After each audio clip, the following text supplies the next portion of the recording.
తన మీద వ్యక్తిగతంగా అభ్యంతరకరమైన, అసభ్యమైన పోస్టులు, కామెంట్లు, ఆహ్, ఇంకా క్యారికేచర్‌లు ఇట్లాంటివన్నీ ఫోటోలు పెడుతున్నారని వీటిని తొలగించాలని చెప్పి మాజీ ముఖ్యమంత్రి, వైసీపీ అధ్యక్షుడు జగన్మోహన్ రెడ్డి భార్య భారతిరెడ్డి ఫిర్యాదు చేశారు తన అడ్వకేట్ ప్రద్యుమ్న ద్వారా. వీటన్నిటికి సంబంధించి ఆమె ఎక్స్, మెటా, యూట్యూబు ఇట్లాంటి వాటన్నిటికి గూగుల్ వీటన్నిటికి పంపించారు. దాంతో పాటు కొన్ని తెలుగు సోషల్ మీడియా సంస్థలకు కూడా ఆమె నోటీస్ ఇచ్చారు. వీటిని తగిన సమయంలో మీరు తొలగించకపోతే నేను తీసుకునేటటువంటి చట్టబద్ధమైన చర్యలకు మీరు బాధ్యులవుతారని కూడా ఆమె చెప్పారు. వాటన్నిటిని కొన్నిటిని ఆ అడ్వకేట్ తన నోటీస్‌లో పొందుపరిచారు కూడా. ఇది వాస్తవానికి గతంలో కూడా కొంతమంది సినిమా రంగానికి, రాజకీయ రంగానికి సంబంధించిన మహిళలు ఫిర్యాదులు చేశారు. ముఖ్యంగా వైఎస్ కుటుంబానికి సంబంధించి వైఎస్ షర్మిల ఒక దశలో చాలా తీవ్రమైన ఫిర్యాదులు చేశారు. కొంతమంది నటీమణులు కూడా చేశారు. నిజంగా ఇవన్నీ చాలా ఇబ్బందికరమైనవి. టీడీపీ, వైసీపీ వైరంలో మరి ముఖ్యంగా సోషల్ మీడియా వైరంలో మహిళలను టార్గెట్ చేసుకోవడం జరుగుతుందన్నది చాలాసార్లు మనం చెప్పుకున్నదే. దానికి పరాకాష్ఠగా ఒక దశలో చంద్రబాబు నాయుడు సతీమణిని అనడము, అది రాష్ట్ర రాజకీయ గతి మారడానికి దారితీసిన అంశాలు కూడా ఒకటి కావటం.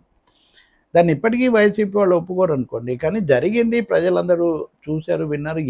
ఏ పదాలు వాడారు, ఎలా అనేది కాదు. అసభ్యమైన, చాలా అవమానకరమైన వ్యవహారం అది. అయితే అదే సమయంలో భారతి అయినా, లేకపోతే ఇంకొకరు షర్మిల అయినా, ఇంకో పార్టీకి చెందిన ఇంకొక మహిళ అయినా, ఎవరినైనా సరే వాళ్ళ ప్రమేయం ఉంటే, ఉదాహరణకు సాక్షిని అంటున్నప్పుడు సాక్షి చైర్మన్గా భారతిని అంటూ ఉంటారు. అది వేరే విషయం. అలా తప్పకుండా టెక్నికల్గా లేకపోతే ఓనర్షిప్ రీత్యా ఆమెకున్న సంబంధాన్ని బట్టి అక్కడ అనడం అది వేరు. అలా ఉదాహరణకు హెరిటేజ్ని అన్నప్పుడు ఇంకా అనొచ్చు, దాంతో ముడిపడిన కుటుంబాన్ని. అది వేరే అంశం. అది కూడా వ్యక్తిగతంగా దూషణగా, అసభ్యతగా ఉండకూడదు. కాబట్టి ఇప్పుడు ఈ నోటీస్ ఏమవుతుంది, రెండోది వాళ్ళు సంస్థలు, సోషల్ మీడియాను నిర్వహిస్తున్న సంస్థలు దానికి ఏ మేరకు స్పందిస్తాయి, ఎటువంటి సమాధానం ఇస్తాయి మనం చూడాల్సి ఉంటుంది. బహుశా ఈ ఫిర్యాదును ఇక్కడ దాకా వచ్చిందంటే ఇది కొంచెం భరించలేని స్థాయికి చేరిందని ఒక అర్థమవుతుంది. నాకు బాగా గుర్తుంది, జగన్మోహన్ రెడ్డి ముఖ్యమంత్రిగా ఉండగా మంత్రివర్గంలో ఒకరోజు ఆయన చాలా తీవ్రంగా మంత్రులందరినీ మందలించారు, ఆగ్రహించారని. ఎందుకంటే అప్పటికే తమ కుటుంబం మీద దాడి తీవ్రం చేయబోతున్నారని ఆయనకు సమాచారం వచ్చింది. వాటి మీద వీళ్ళు తగినంతగా స్పందించలేదన్న ఆగ్రహం దానికి కొంత కారణమైంది. దాన్ని ఆయన ఎప్పుడు మర్చిపోలేదని చెప్తారు. దానికి బహుశా దాన్ని బట్టి ఇంకొంతమంది ఇటువైపు నుంచి మాట్లాడడం జరిగి ఉండొచ్చు. ఇది ఎటు నుంచి ఎటు జరిగినా ఎవరినైనా అలా అనడం చాలా ఘోరమైన విషయం. నేను మొన్న కూడా మీకు గుర్తుంటే నేను కొద్ది రోజుల కిందట అక్కడ చెప్పాను. చాలా వికృతమైన రూపం తీసుకోబోతున్నాయి మీడియా యుద్ధాలు. ఒకరినొకరు చాలా ఈ ఫలానా సంకేతాలు, ఫలానా భాషణలు చూస్తే మటుకు ఇలా జరగబోతుంది అని నేను ఏ తేదీని చెప్పాను కూడా నేను మీకు చెప్తాను. అది ఖచ్చితంగా కనిపిస్తుంది ఇటీవల. అంటే సమస్యల నుంచి దృష్టి మళ్లించడానికి, రాజకీయ విధానాల గురించిన చర్చ జరగకుండా చేయటానికి, తమ మీద రావాల్సిన రాజకీయ విమర్శలు వచ్చే వాటిని అడ్డుకోవడానికి ఈ పద్ధతులు చేస్తూ ఉంటాయి రాజకీయ పక్షాలు, పాలక పక్షాలు ముఖ్యంగా. ఈ సోషల్ మీడియా సైన్యాలను, ట్రోలర్లను పోషించేవి. ఏదైతే ఇప్పుడు ఆమె ఫిర్యాదు చేశారు కాబట్టి ఎలాంటి చర్య వస్తుందో మనం చూద్దాం. అదే సమయంలో సజ్జల భార్గవరెడ్డి వాళ్ళ సోషల్ మీడియా గతంలో ఇన్ఛార్జిగా ఉన్న ఆయనకు సంబంధించి హైకోర్టు న్యాయమూర్తి జస్టిస్ భట్టు దేవానంద్ తీవ్రమైన వ్యాఖ్యలు చేశారు కొద్ది రోజుల కిందట.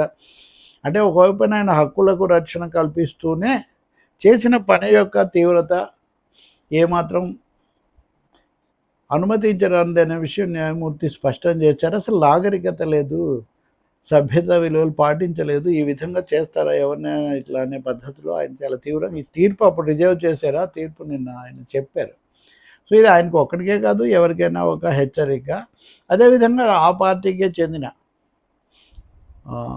శ్రీహరి వాళ్ళ ప్రధాన కార్యదర్శి మీడియా విభాగం ఆయన అరెస్ట్ చేశారు. తర్వాత ఆయన కుప్పం కోర్టు విడుదల చేస్తే కోర్టు ఉత్తర్వును నిలిపేసిందని ఆ వార్తలు మనం చూసాం. కానీ అయితే అరెస్ట్ చేస్తారా వెంటనే, కుప్పం మేజిస్ట్రేట్ ఇచ్చిన ఉత్తర్వును నిలిపేశారు కాబట్టి అరెస్ట్ చేస్తారని చాలామంది అనుకున్నారు. అదే సందేహము లేదా అదే ఆందోళనతో వైఎస్ఆర్ పార్టీ వాళ్ళు మళ్ళీ హైకోర్టుకు వెళ్ళారు. వెళితే మేము వాటిని నిలిపేసాం కానీ వెంటనే అరెస్ట్ చేయమని మేమేం ఉత్తర్వులు ఇవ్వలేదు కదా, కాబట్టి అదేముండదు, మీరు 2 వారాలు 21కి వాయిదా వేసాం, అప్పుడు చూద్దాము, విచారణ మొదలు పెడతామని చెప్పారు న్యాయమూర్తి లక్ష్మణ్ రావు.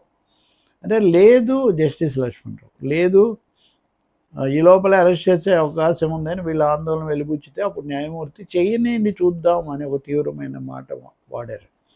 సో ఇప్పుడు చూస్తుంటే ఈ పోస్టులు, ఈ అసభ్య వ్యాఖ్యలు, ఒకరినొకరి మీద సాగే దూషణలు, వీటి మీద మటుకు ఫోకస్ బాగా పెరిగినట్టు కనిపిస్తుంది. ఇది ఆహ్వానించదగిన విషయమే. రాజకీయంగా ఎవరు ఎంతైనా విమర్శించుకోవచ్చు, ఎన్ని యుద్ధాలు చేసుకోవచ్చు, కానీ ఈ బూతులు, ఒకరినొకరు కించపరచుకోవటం, అసభ్యతతో సమాజాన్ని కూడా ఇబ్బందికరమైన పరిస్థితికి నెట్టడం, అసహనాన్ని పెంచడం అనుమతించరండి. చూద్దాం ఇవన్నీ మరి ఏమన్నా వీటన్నిటి నుంచి నేర్చుకుంటారా? అలాగే భారత్ పెట్టిన ఫిర్యాదులు కూడా ఎలాంటి స్పందనలు ఆ సంస్థల నుంచి, అధికారుల నుంచి వస్తాయి, మనం చూద్దాం. ఇప్పుడు మళ్ళీ పోటాపోటీగా మీరని లేదా వాళ్ళని లేదా ఎవరిని ఎవరు అనొద్దు. రాజకీయంగా ఎన్నన్నా అనుకోండి, 100 ఏళ్ళు యుద్ధాలు చేయండి, బూతులు వద్దు. స్త్రీల మీద, కుటుంబాల మీద విషయం కక్కొద్దు ఎవరైనా సరే. రాజకీయ విమర్శలు ఓకే, అసభ్యత అస్సలు అనుమతించరాదు ఎవరినైనా సరే. ఇప్పటికే ప్రజలు ఎట్లా ఓడించారని చూసిన వాళ్ళైనా కూడా నేర్చుకోవాలి కదా.